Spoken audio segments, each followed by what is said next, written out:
කීර්තිමත් ග්‍රන්ථ කතුවරයෙකු හා ශ්‍රී ලංකා පරිපාලන සේවයේ නිලධාරියෙකු ලෙස සේවය කළ බෙනට් රත්නායක මහතා පරලෝ සැපත් වූ බව ශෝකයෙන් යුතුව දැනුම් දෙනු ලබනවා.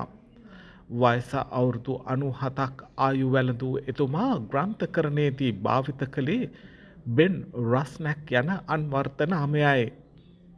කලක් ජාතික තරුණ සේවා සභාවේ ප්‍රධාන කාර්යාලයේ භාෂා පුහුණු අංශයේ ඉංග්‍රීසි උපදේශකයෙකු ලෙස ඔහු සේවයට එක්ව සිටියා.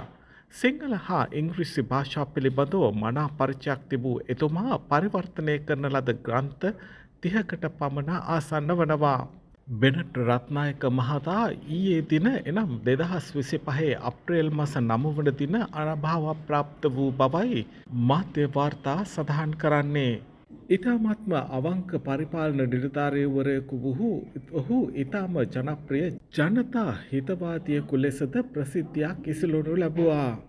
ඔහු ලිවූ පරිවර්තන කෘතීන් අතර සුරා ධූර්තයා හෙවත් මධ්‍ය ලෝලයා, අපරාජිත, පවුල සහ සමාජය, ශාක්‍යයන්ගේ රහස් ජීවිත, තරුණ ඔබට ජේ ක්‍රිෂ්ණමූර්ති, උදුරා දැමූ මුල්, නිදහස යනාදී වශයෙන් ග්‍රන්ථ 30කට ආසන්න සංඛ්‍යාවක් පරිවර්තනය කර ඇති අතර ඒවා සමාජ විද්‍යාව, දර්ශනය, මනෝවිද්‍යාව, සෞඛ්‍ය ආදී විවිධ විෂය පත ආවරණය කර තිබෙන බව දක්නට ලැබෙනවා.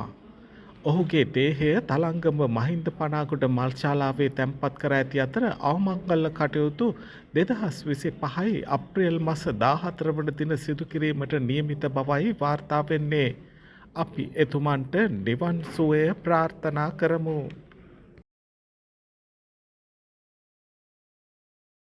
යාළුවනේ, ඔයාලා තවම අපේ channel එක subscribe කරලා නැද්ද?